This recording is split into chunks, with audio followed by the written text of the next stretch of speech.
കൈരളിയുടെ എല്ലാ പ്രേക്ഷകർക്കും ജീവിതം സാക്ഷിയിലേക്ക് സ്വാഗതം. ജഡ്ജിംഗ് പാനലിനെ പരിചയപ്പെടുത്തുകയാണ്.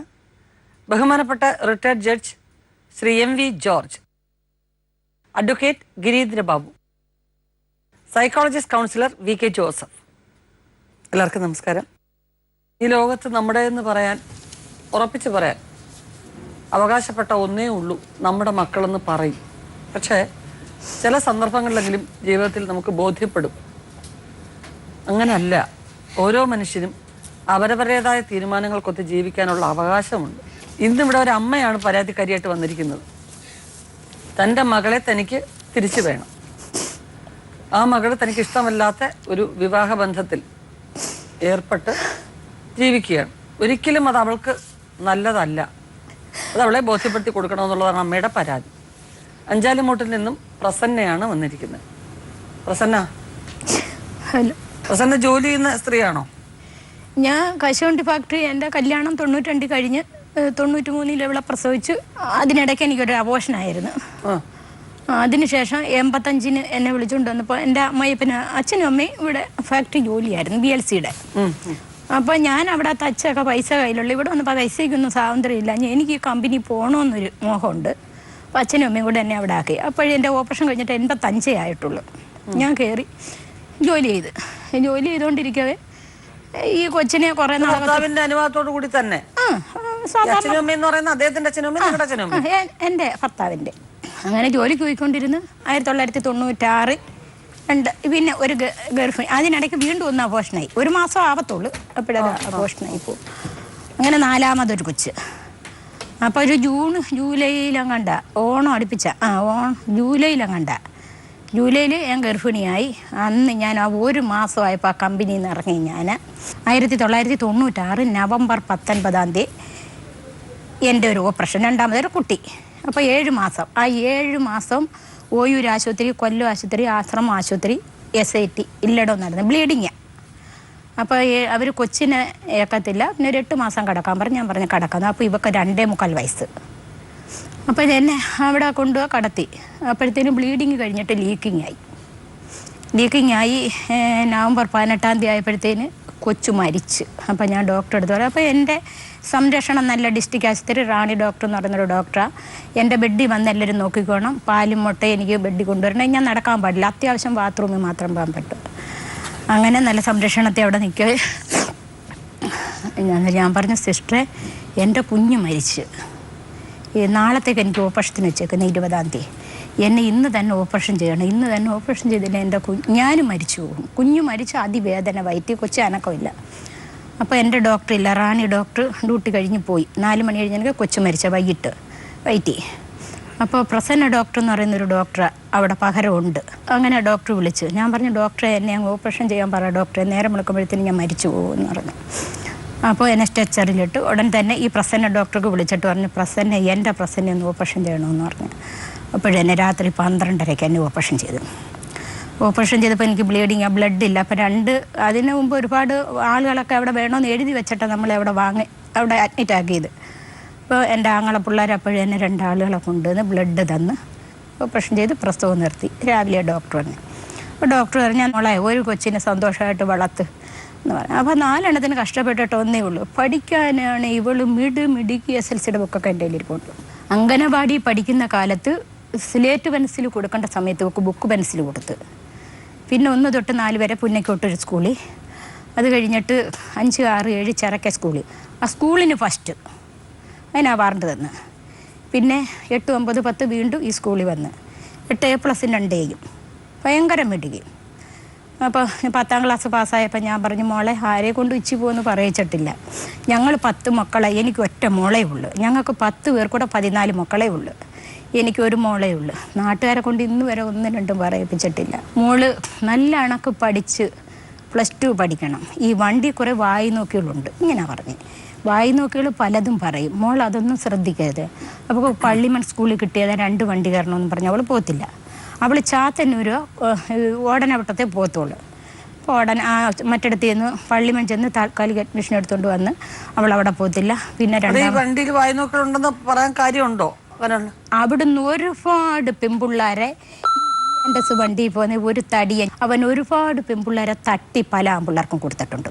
മോളെ അങ്ങനെയൊന്നുള്ള അബദ്ധം വരല്ലേ, മോള് നല്ല കണക്ക് പഠിച്ച് നീ പഠിക്കുന്നുണ്ട് നല്ലൊരു അഭിപ്രായമാണ് നിനക്ക് എന്ന് പറഞ്ഞു. അങ്ങനെ പറഞ്ഞ് പ്ലസ് ടുവിന് ഓടനാവട്ടത്ത് കൊണ്ട് ചേർത്ത് 2 വർഷം പഠിച്ച് പ്ലസ് ടുവിൻ്റെ പരീക്ഷ മോഡൽ പരീക്ഷയായപ്പോൾ ഇവർക്ക് മഞ്ഞപ്പിത്തം വന്ന് ഇവളിങ്ങനെ വയ്യാതെ അടക്കുന്നുണ്ട്. ഞങ്ങളൊരിടത്ത് കൊണ്ട് മഞ്ഞപ്പിത്തത്തിന് പച്ചമരുന്ന് കുടിച്ചിട്ട് മാറാതിരുന്നപ്പം വീണ്ടും എൻ്റെ മാവേലിക്കൊരു ചേച്ചി അയച്ചിട്ടുണ്ട്. ചേച്ചി പറഞ്ഞടി അവിടെ കൊണ്ട് മൂക്കി നക്സിൻ ചെയ്യിക്കാന്ന് പറഞ്ഞ് അവിടെ കൊണ്ട് നക്സിൻ ചെയ്യിച്ച് തിരിച്ചു കൊണ്ടുവന്ന് മഞ്ഞപ്പിത്തം. അന്നേരം ചേച്ചിമാരൊക്കെ പറഞ്ഞ് ഇപ്പം വേണ്ട, 1 വർഷം പോയിട്ടൊക്കെ 17 വയസ്സല്ലേ ആയുള്ളൂ, അടുത്ത ഞാൻ പറഞ്ഞു പറ്റത്തില്ല. അങ്ങനെ എഴുതി പ്ലസ് 2 പാസ്സായി. അതിൻ്റെ സർട്ടിഫിക്കറ്റ് എൻ്റെ കയ്യിൽ ഇരിപ്പുണ്ട്. ഭർത്താവ് എന്താ ജോലി ചെയ്യുന്നത്? ഭർത്താവ് കൂലിപ്പണിയായിരുന്നു. കൂലിപ്പണി ഇച്ചിരി വെള്ളമൊക്കെ അടിക്കുമെങ്കിൽ ഒന്നേ ഉള്ളാഞ്ഞോണ്ട് ഇവളോട് ഭയങ്കര സ്നേഹമായിരുന്നു.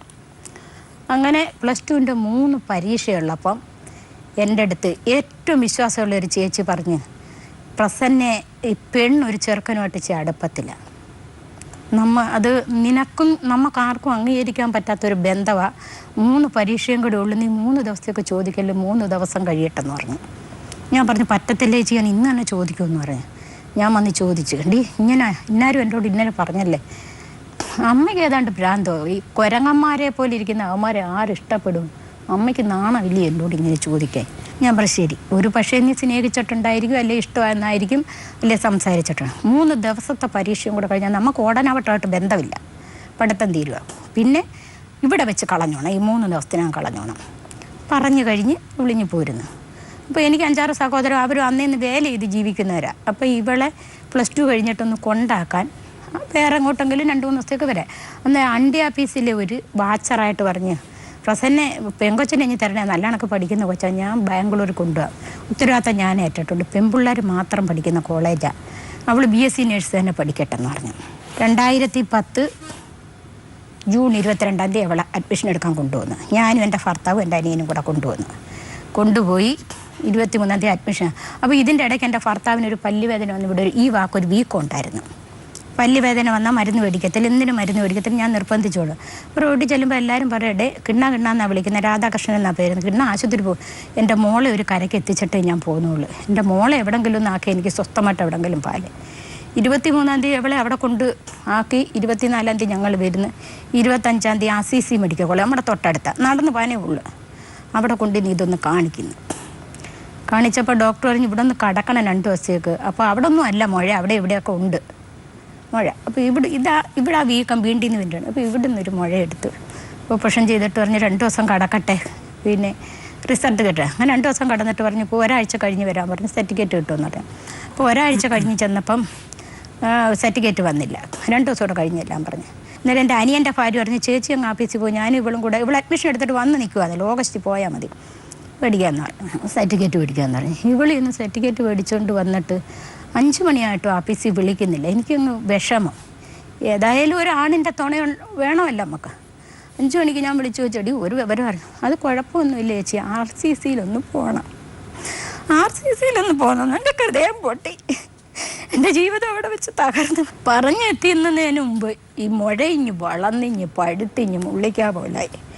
പിന്നെ ESIയുടെ ഒക്കെ എഴുതി മേടിച്ചാൽ പൈസ വേണ്ടല്ലേ എന്ന് വെച്ചാൽ പാരപ്പള്ളിയിലും പുയ്യപ്പള്ളി ESIയിലും എല്ലാം പോയി ഇതെല്ലാം എഴുതി മേടിച്ച് RCC വന്നപ്പോഴത്തേനും ജൂലൈ കഴിഞ്ഞ് ഓഗസ്റ്റിലാണ് വന്നപ്പോഴത്തേനും ഇതങ്ങ് പൊട്ടാറായി, ഇഞ്ഞു തൂങ്ങി. അപ്പോൾ ഡോക്ടറിന് ഒരുപാട് വഴക്ക് പറഞ്ഞു. പക്ഷേ നമ്മുടെ വീട്ടിൽ നിന്ന് ട്രീറ്റ്മെൻറ്റിന് പോകുമ്പോൾ നീരേ ഉള്ളു അങ്ങനെ ഞാനൊക്കെ പറഞ്ഞു. അന്ന് തൊട്ട് 2010 തൊട്ട് 2011 ജൂലൈ മാസം വരെ ഞാൻ ഒറ്റയ്ക്ക് ഈ RCC എൻ്റെ ഭർത്താവിനെയും കൊണ്ട് നടന്നു. അന്നേരവും ഞാൻ പറഞ്ഞു മോളെ നീ പഠിത്തത്തിൽ ഒരു കുറവും ചെയ്യല്ലേ, നീ നല്ല കണക്ക് പഠിക്കും, നിനക്ക് എത്ര രൂപ വേണോ ഞാൻ പിഷ എടുത്തായാലും നിനക്ക് അയച്ചു തരാം, നീ പഠിത്തം മാത്രം ശ്രദ്ധിക്കുക, വേറൊന്നുമില്ല, മറ്റേ കാര്യം ഉണ്ടെന്ന് തന്നെ നമുക്ക് അറിഞ്ഞുകൂടാ. ഇതിലെ ഈ ബാക്കിയുള്ള ചെലവുകൾ, ഈ ട്രീറ്റ്മെന്റിന്റെയും വീട്ടു ചെലവും ഒക്കെ നോക്കുന്നത് നിങ്ങൾ ജോലി ചെയ്തിട്ടാണ്? ജോലി ചെയ്തായാലും കടവായാലും ട്രീറ്റ്മെന്റിന് ഈ എൻ്റെ ഫണ്ടിൽ നിന്നുണ്ട്, ESIയുടെ ഫണ്ടിൽ നിന്നുണ്ട്. പിന്നെ ഞങ്ങൾ വരുന്നേം പോന്നേ മോഡ പഠിത്തം പിന്നെ 62,000 രൂപ ലോണ് കിട്ടി 1 വർഷത്തേക്ക് 1 ലക്ഷം കൊടുക്കണം. അപ്പം ഞാൻ കുറേശ്ശെ കൊടുക്കാമെന്ന് വിചാരിച്ചപ്പോൾ ഈ അസുഖം കൊണ്ട് കൊടുക്കാൻ പറ്റുന്നില്ല. ബാക്കി പൈസ 62ൻ്റെ 40 കൊടുക്കണം. അങ്ങനെ ഇങ്ങനെ ഞാൻ പറഞ്ഞു, മോളൊന്നും ചിന്തിക്കണ്ട, അച്ഛൻ്റെ കാര്യത്തെപ്പറ്റി എൻ്റെ കാര്യത്തെപ്പറ്റി ഒന്നും ചിന്തിക്കണ്ട, നിനക്ക് എത്ര പഠിക്കാമെങ്കിൽ ഞാൻ പിഷെടുത്തായാലും പഠിക്കാൻ പറഞ്ഞു. അപ്പോൾ 2 മാസം 3 മാസം കൂടുമ്പം വരും. ചിലപ്പോൾ ഞങ്ങൾ ആരെങ്കിലും കൊല്ലത്തിൽ നിന്ന് കൊണ്ടുവരും. അങ്ങനെ അങ്ങായി. ഒരു മാർച്ച് മാസം മരിക്കുന്നതിൻ്റെ 2011 മാർച്ച് മാസമായി ഇവിടെ കൊണ്ടുവന്നപ്പം, മാർച്ച് 10-ാം തീയതി ഇവിടെ കൊണ്ടുവന്നപ്പം ഡോക്ടർ പറഞ്ഞു ഇനി കൊണ്ടുവരണ്ടെന്ന് പറഞ്ഞു. ഇനി കൊണ്ടുവരണ്ടെന്ന് പറഞ്ഞാൽ എൻ്റെ ഭർത്താവിനെ വീട്ടിലെത്തിച്ച പാട് എനിക്കും ദൈവത്തിനും അറിയാവും. എൻ്റെ പിറ്റേന്ന് ഇവള് വരുന്നു ബാംഗ്ലൂരിൽ നിന്ന്. മാർച്ച് 2011 മാർച്ച് 11-ാം തീയതി വരുന്നു. അപ്പോൾ ഇവള് കൊട്ടാരിക്കര വന്നിരുന്നുകൊണ്ട് പറഞ്ഞ് അമ്മ ഇങ്ങോട്ട് വാന്ന്. അപ്പം ഞാൻ രാവിലെ ഡ്രസ്സ് ചെയ്യാൻ ഡ്രസ്സ് ചെയ്യുന്നത് അവിടെ നിന്നൊരു ഞങ്ങളുടെ ഒരു മാമി വന്ന് ഡ്രസ്സ് ചെയ്യും. കാണാൻ നമുക്ക് പറ്റത്തില്ല, ഈ എല്ലെല്ലാം ഇനി വെളിയിൽ കിടക്കുക.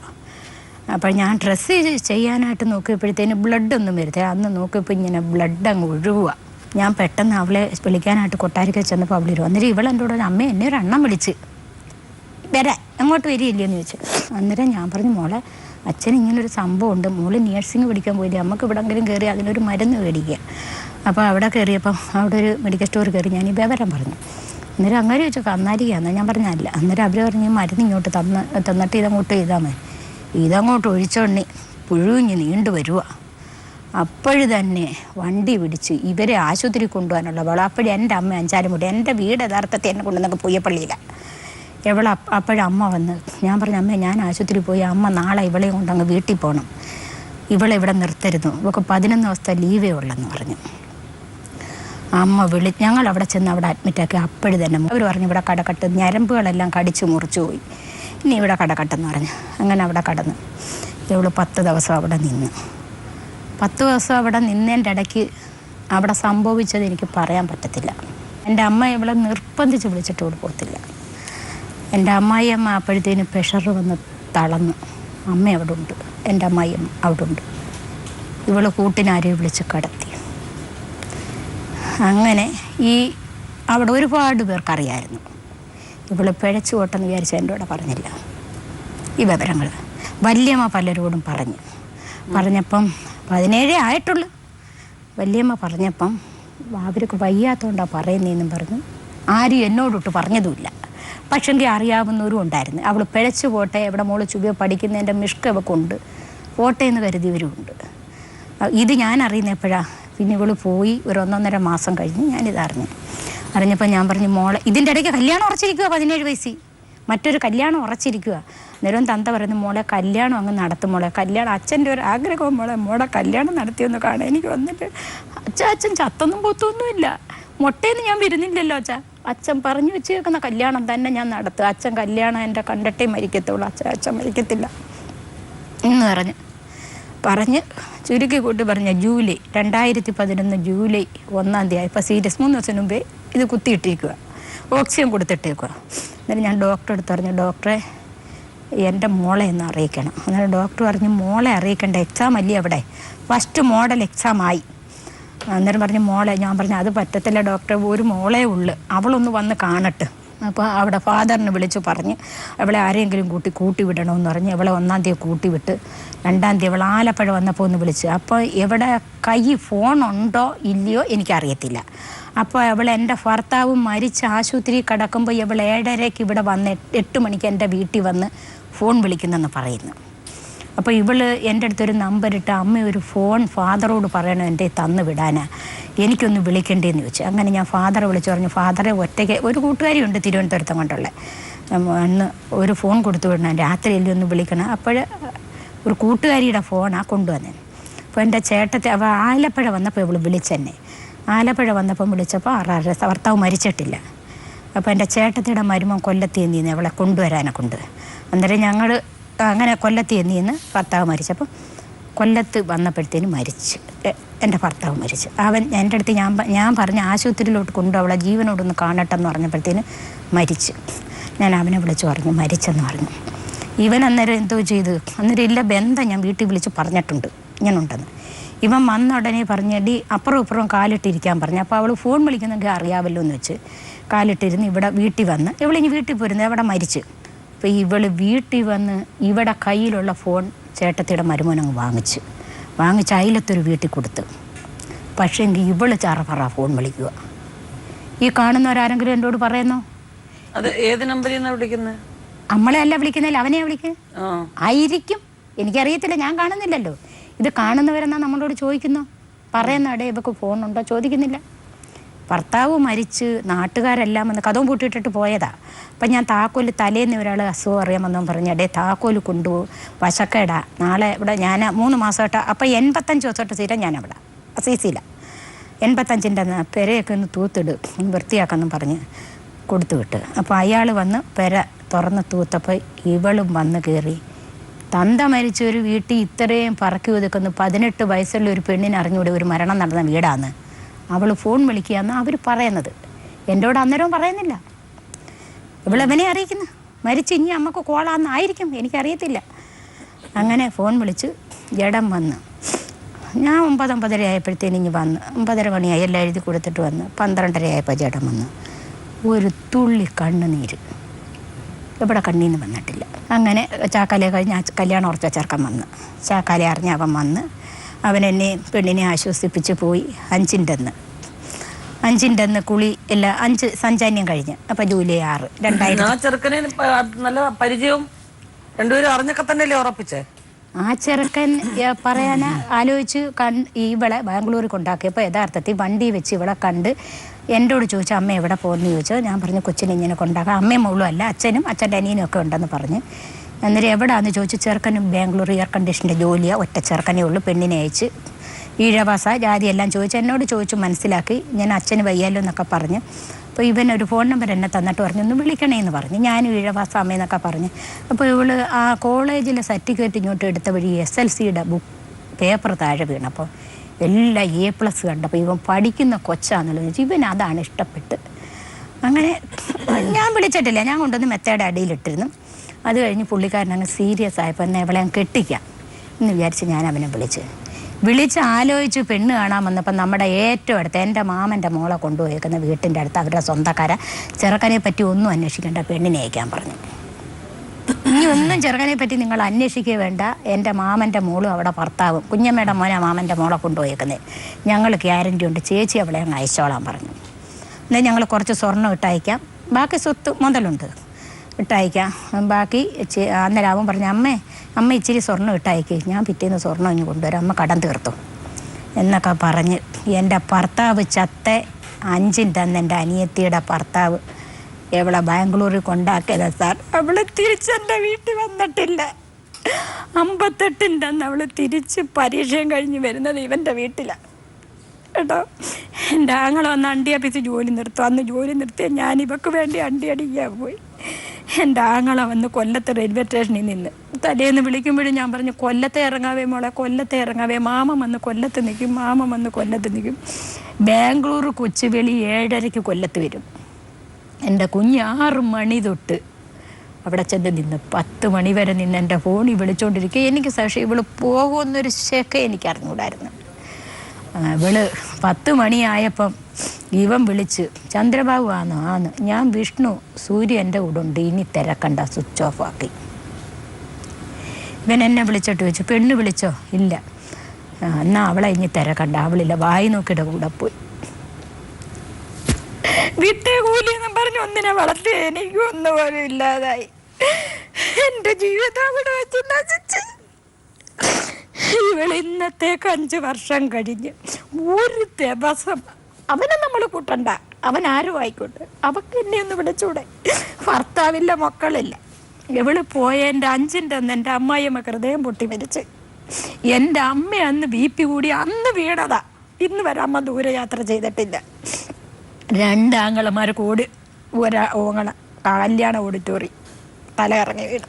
റെയിൽവേ സ്റ്റേഷനിൽ നിന്നവൻ അവിടെ ഓർമ്മയിട്ട് നമ്മുടെ കുടുംബം പോയില്ലയോ. 10 മക്കള് ഉള്ള വെച്ച് പോയതും എവളാ, എൻ്റെ കുടുംബം കളഞ്ഞതും എവളാ.